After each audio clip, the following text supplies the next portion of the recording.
Hello! Today I'm reacting to another album. This time it is So Much for Stardust by Fall Out Boy. Now this isn't a band that I've particularly gushed over a lot in the past. I did go to see them last year as part of the Hella Mega Tour with Green Day and Weezer, and honestly some of their output has kind of not been to my taste. However, I've always appreciated it. This is a band that everyone knows because they rose to prominence during the whole mid-2000s sort of emo phase, despite the fact they were never particularly married to that sound and image, instead being more of a pop rock band, or you know, if we're looking at the last album that they did, Mania, a bit more synth pop slash kind of like a dream pop thing going on there as well. I'm not entirely sure what to expect from this album based on how the last one went, but they are a band that still rocks. When I saw them live last year, I realised now it's impossible not to chant "It's a goddamn arms race" when you're surrounded by thousands of other people doing the exact same thing. So kind of excited about this, but also really not knowing what to expect. It's a bit like when I recorded the last couple of reacting to your song suggestions. As always, feel free to leave song suggestions based on how my reactions are in the comments, and at some point, probably when I get to about 120, 130 subscribers, I will make a list of them and react to a bunch. Right, without further ado, let's get into this. Okay, so track 1, Love from the Other Side.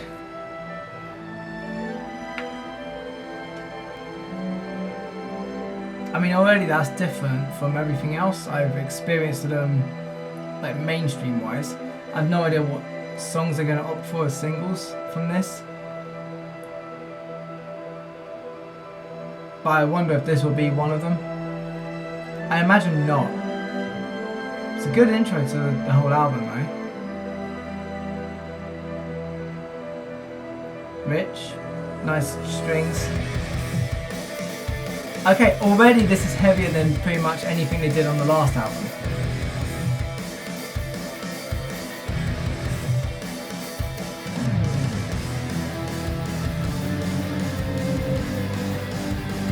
I like this a lot actually, this is nice.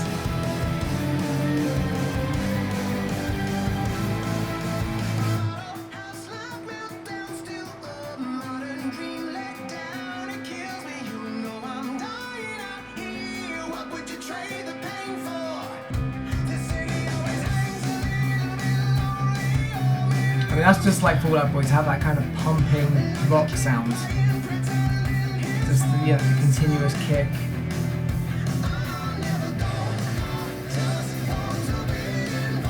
I want to see more of that intro though. That intro was really rich. The nice sort of orchestrated bit going into the rock.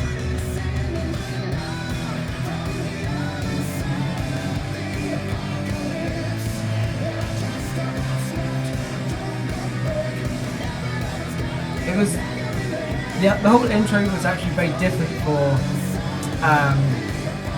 you know, what most people think of when they think of Fall Out Boy.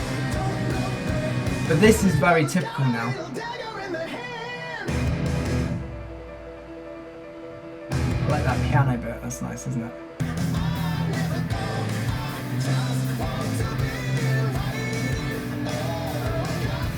It's got a very sort of late 80s rock, sort of early 90s maybe, rock thing going on. Not quite like alternative or anything, like really mainstream rock from that time period.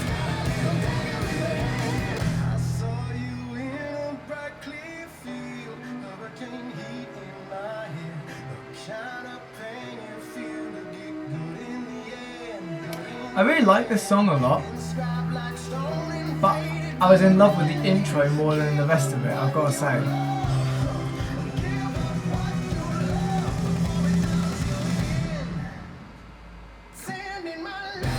We're going for a final chorus. I was kind of hoping for, you know me, I love instrumentals. I was hoping for a big instrumental section there. And that's not normally their style, to be fair, to have a big section where they put that kind of focus. And to be fair, Patrick Stump's vocals have always been a very attention-grabbing feature of the band, so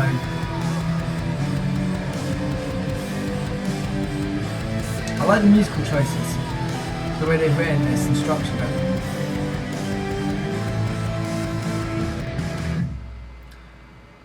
Okay. Next we have Heartbreak Feels So Good.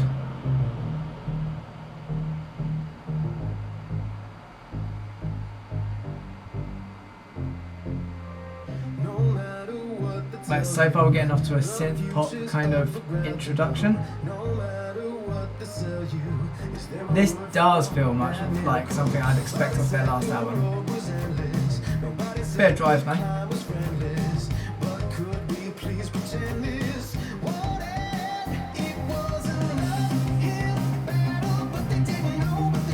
Okay, it's changed up a little bit. It's a bit more rocky, but is it going to give me that feeling of, like, you know, fist pumping kind of feeling? I don't know.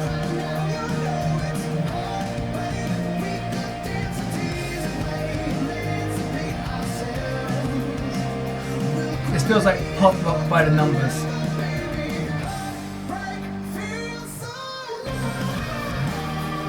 I don't dislike it. Again, don't dislike it at all. It's just not grabbing my attention in the way I would like it to.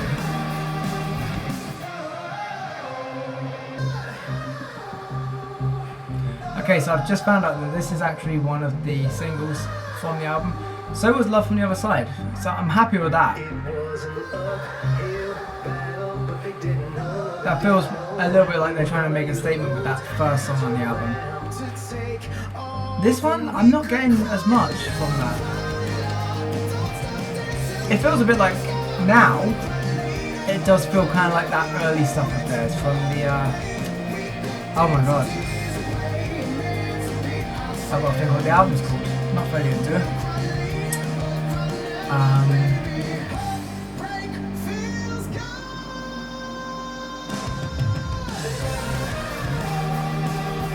From Under the Cork Tree, that's it. This feels like it would fit a bit more on that. At least this part of the song does.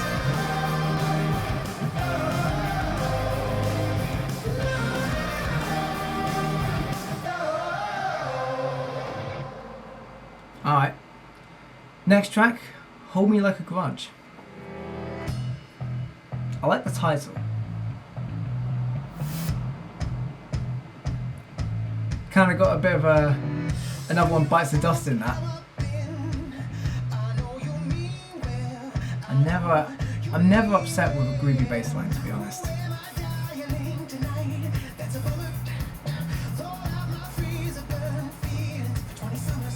Yeah, I like it. And then it's the guitar coming in. This is very dancey. This is very sort of disco. That's it. What it is, isn't it?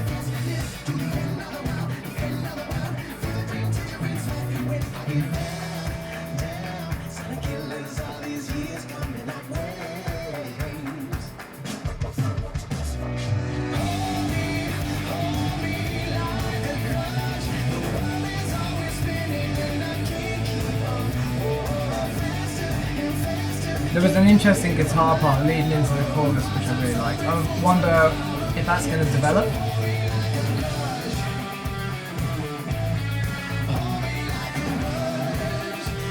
I like the little bit of lead guitar that's coming in there.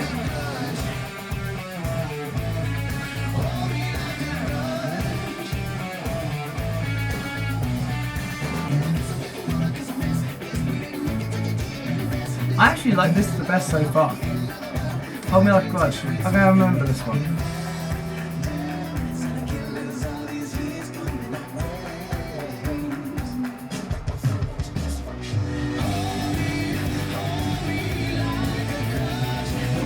But what I'm always looking for in music when I listen to it is some sort of progression, something where they take an idea and, you know, it expands. I'm really hoping this does that. Especially on this lead guitar part here, or that little bit of lead guitar anyway.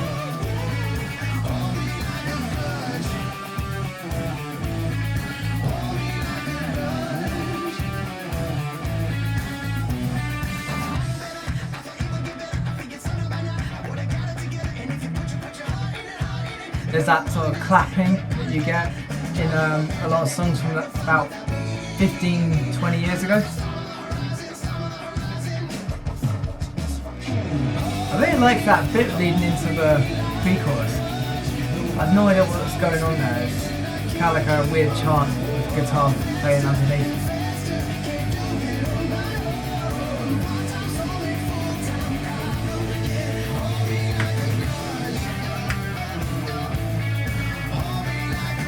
Again, it didn't develop how I wanted it to, but then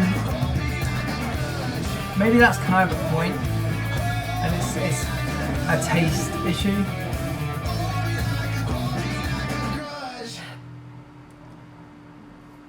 Okay, the next song we have is Fake Out. I like the mood so far. The mood on this is really nice. Oh, and I love that. The hi-hat's coming in. Really matching with it. Oh, okay.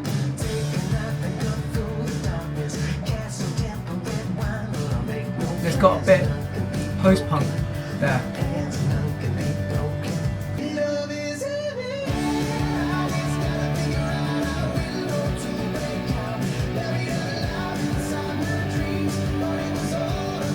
Kind of a predictable chord progression. Again, this feels really by the numbers.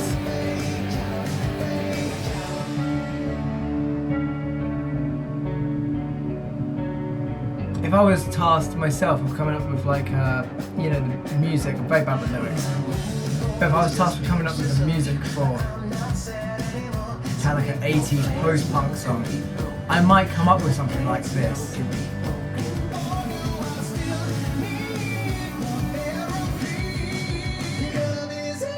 Even that pre-chorus leading into the chorus, again, very familiar chord progression.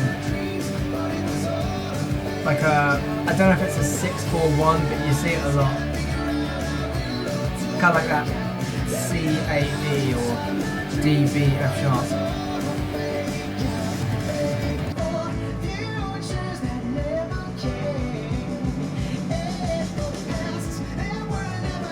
I like the drums here. Good build. And then that typical Fall Out Boy cutaway to the a cappella vocal.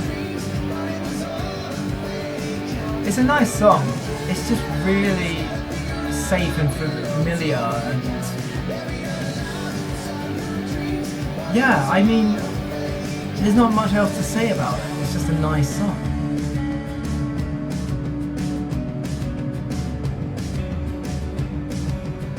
And I feel like I've definitely come across a guitar player that does that thing. Right, here we have Heaven, Iowa, which I've never been anywhere in the United States to date. But from my understanding of Iowa, that's an interesting choice of words to put before it. I'm sure it's fine, really.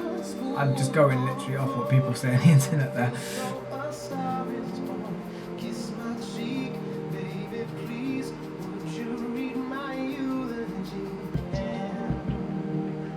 It's like an R&B thing happening here or something.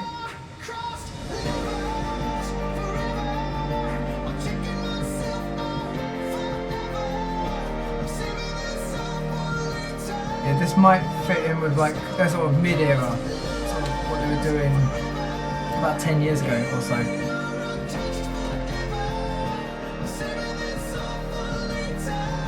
Nothing here on this album so far, we're what, 5 tracks in, and nothing sounds too alien from the band, which is probably a good thing.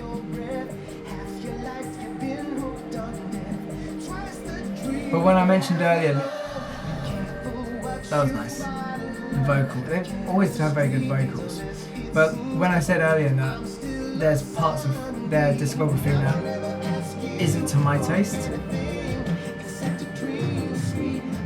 this kind of feels like a lot of that stuff. There's a little bit of Prince in this.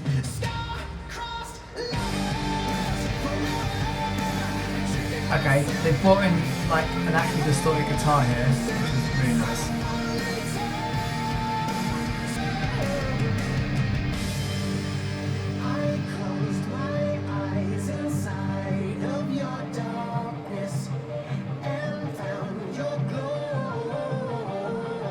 There's still a bit of time on this song yet.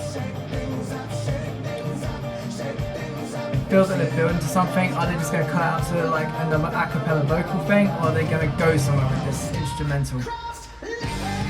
Or they're just going to go to another chorus.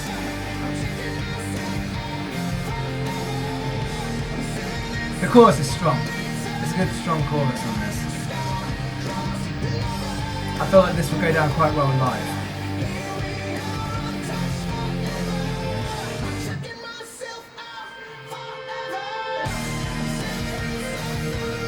Oh, getting a little bit of guitar solo underneath this. Just a couple of little bends and such, you know? It's still enough to give it a flavour of something heavier.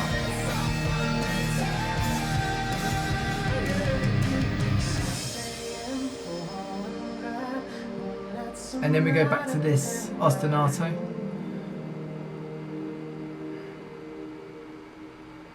Yeah, alright. I'm a mixed bag on that one.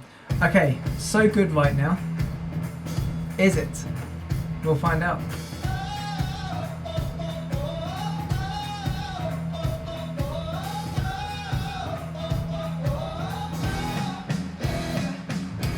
What's that song that was in Matilda? Like the movie Matilda with Danny DeVito. It reminds me of that.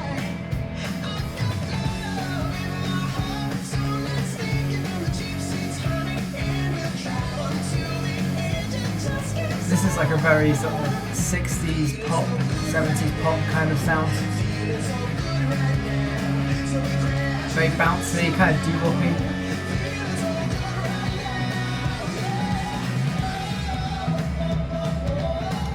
Again though, this one probably will go down live really well.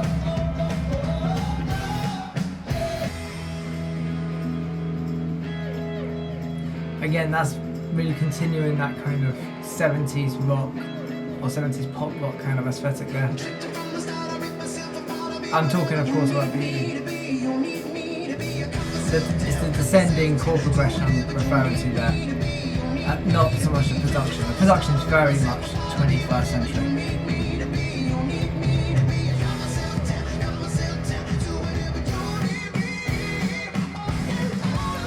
I mean, I really can't say that they haven't drawn on a lot of different influences from different decades and different like genres of music.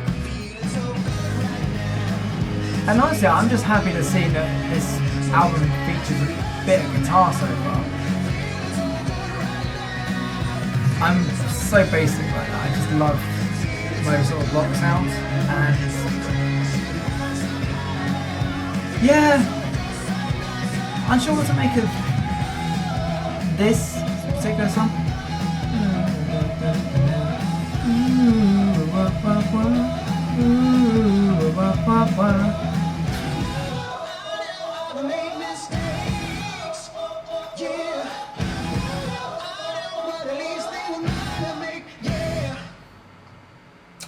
Okay. Parents got divorced when I was 5 years old.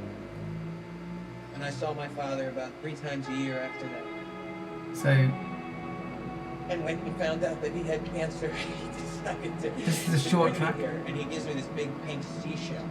And he says to me, son, the answers are all inside of it. And I'm like, what? But then I realized that the shell's empty. There's no point to any of this. It's all just... So this is called the Pink Seashell, featuring Ethan Hawke, and it's kind of a spoken word piece. Very short. I'm probably chatting all over this. Quarter pounder with cheese. I'm trying not to. Sky.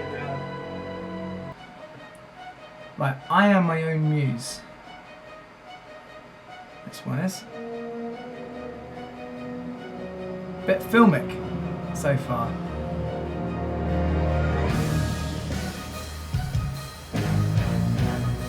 I mean, this could have been written for like any film that's come out in the last 15 years, right?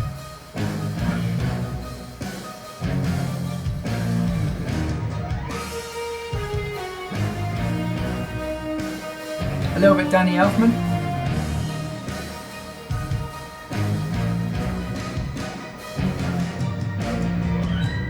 Here I am, not sure you should take a chance.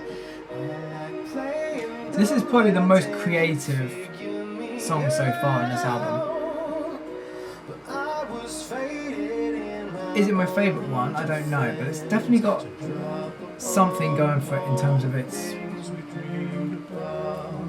mood. I mean,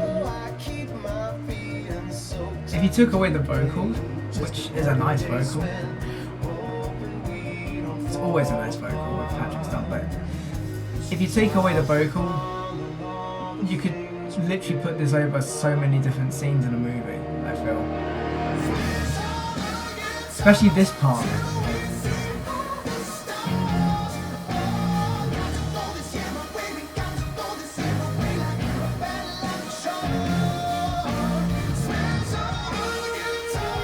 Yeah, I like this.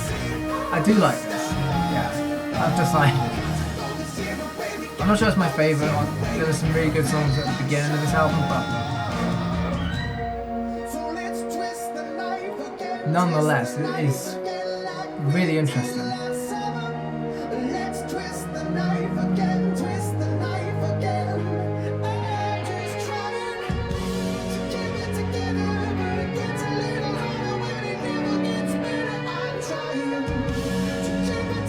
Some very Brian May infused guitar there. Oh. I thought we were going to go somewhere with that guitar, but I got more out of it than I have on a lot of the rest of the album.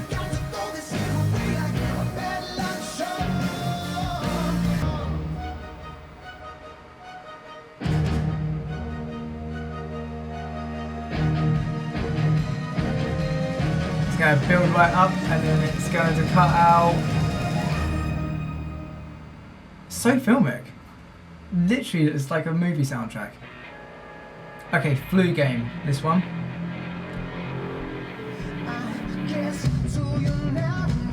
Started with some distorted guitar there, going into a bit of a drum roll thing, or sort of rolling drums at least.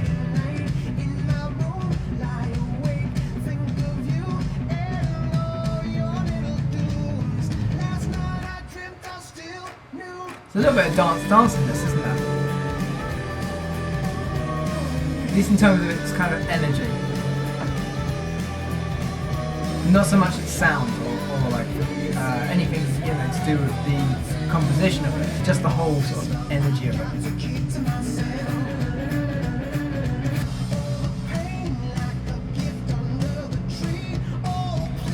Yeah, this feels much more like what I would expect a Fall Out Boy in 2005, 2006, 2007, that kind of mid-2000s era. There's the clapping, and there's the catchy chorus. It's nowhere near as powerful as the last song. And what I mean by that, I don't mean like emotionally powerful or its lyrics or anything. I mean it in terms of sonically, it's not as powerful sonically. The chorus is a little weaker than some of the rest of this album.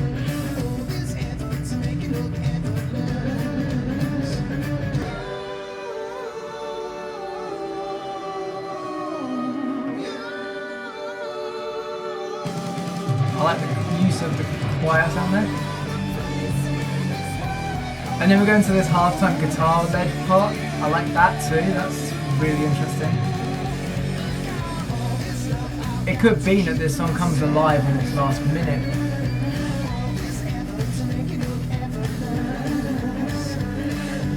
No, I'm not sure though.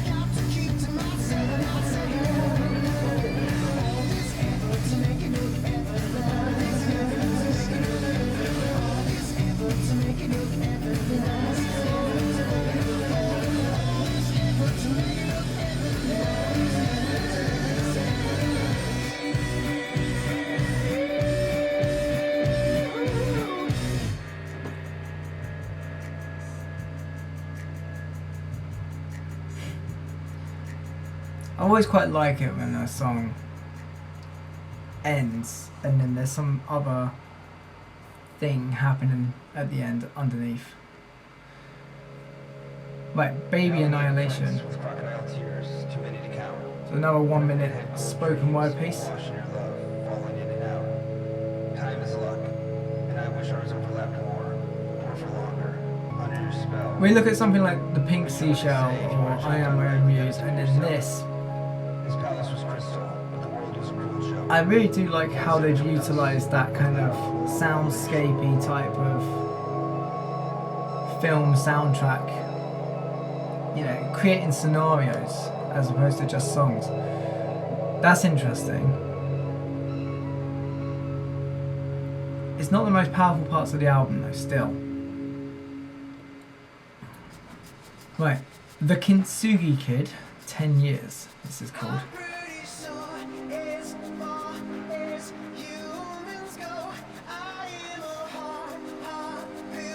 I mean, it sounds like Kitsune, but it's not. Kintsugi.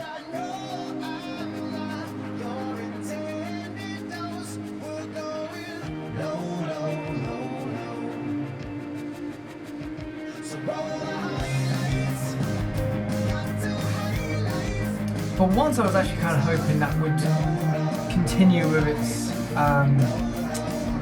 sort of gentle introduction for longer, and then sort of halfway through the song build up into something heavy. A bit like what we were seeing a lot on the last Chili Peppers album. Or, you know, a classic example that people would know is like In the Air Tonight by Phil Collins. Something like that. I was kind of hoping for something a bit more off balance like that. But again, the problem is that they've kind of done what I was expecting them to do. Oh? No.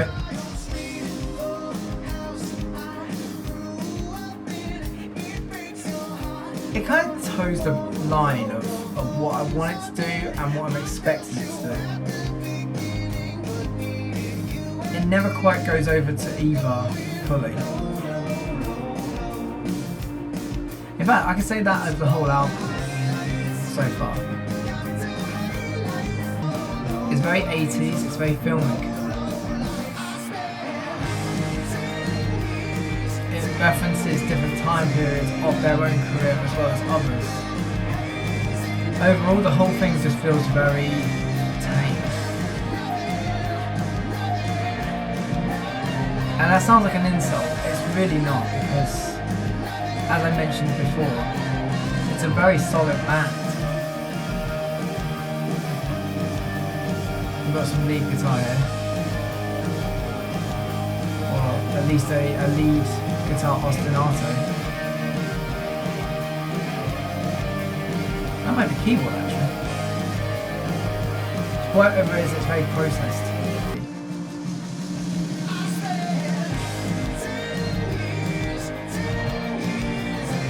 Something like this, and I think was it Fake Out earlier on, I could see myself listening to it at kind of whenever I'm in the mood for a bit of 80s and a bit of post-punk.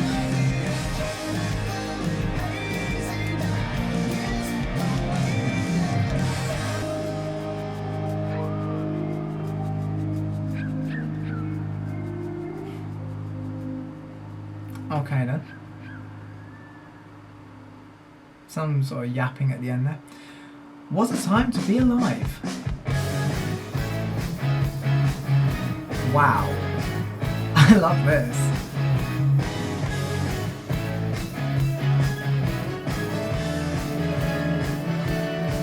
Wow.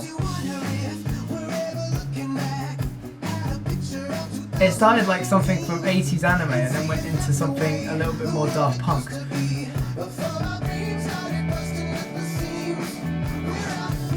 And the whole world, it really references disco.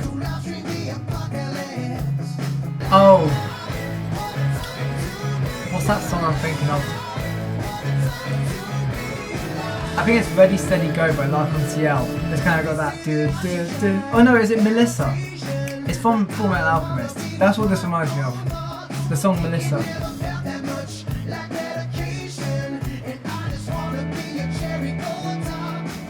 Not the whole song, just that.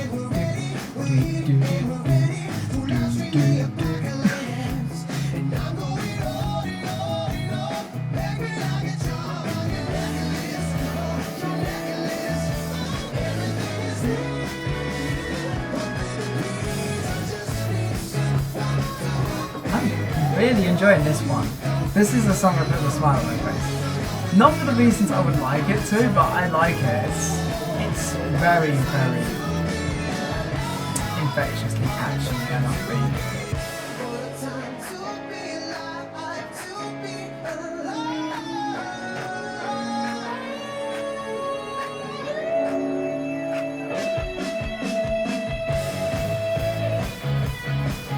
Yes, that's what I'm looking for. I mean, it's not in the way I expected, but yeah, a bit of an instrumental break.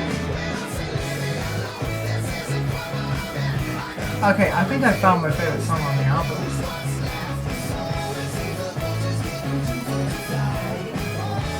The bit after the guitar solo kind of felt a bit like the Foo Fighters or something, or at least something they would do.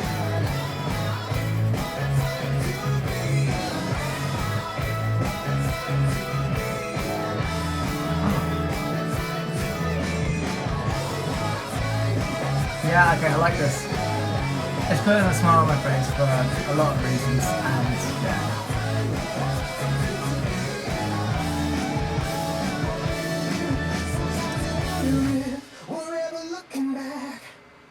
Okay, bit of an abrupt end for a song that's probably my favourite on the album so far. So much for Stardust. This is the title track. They're going for the last track of the album. Again, we're getting that strings, a very strong sense of like a strings-led introduction. Moody. I like it. This one's nice. It kind of comes full circle with the instrumentation of the first song.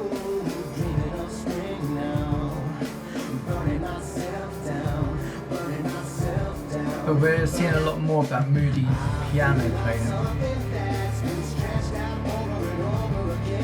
It might be my favourite two tracks on this album, the last two tracks. Let's see what the chorus is like. Alright. We're going into like a B part of the verse or maybe a pre-chorus.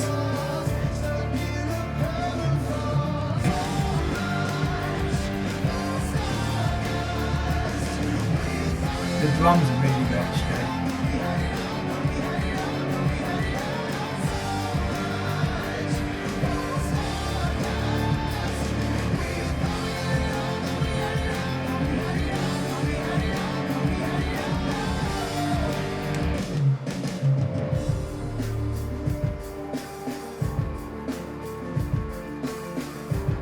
Wow. I'm really liking the mood of this one. This is, in terms of its moodiness, in terms of its instrumentation actually as well. There's a lot of things I like about this song. Drums are incredibly busy in parts of this, but they're so low in the mix, at least how I'm hearing it. And then they come forward a bit.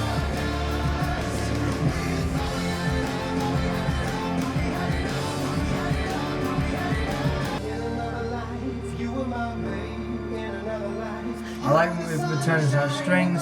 Again, it kind of feels like what I was expecting to happen. We have that drum build again. You can see what I mean. They go to the same sort of tricks throughout the album.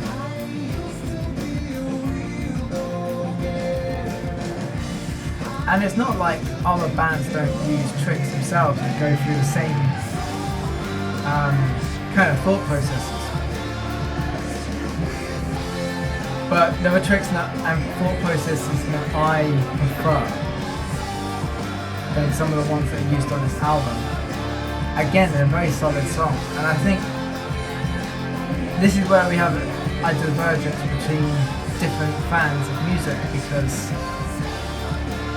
some would say that doing it this way is much more for the song. everything's written with the vocal line and the lyrics in mind, and that's what's being showcased.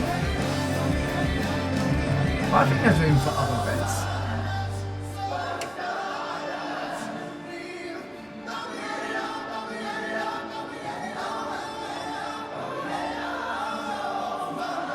We've definitely seen this before with Fall Out Boy. But yeah, nice strong ending with a choir. And I think this is how the album's going to end. Fading out with this kind of chorus and a cappella thing that's moving around quite a lot.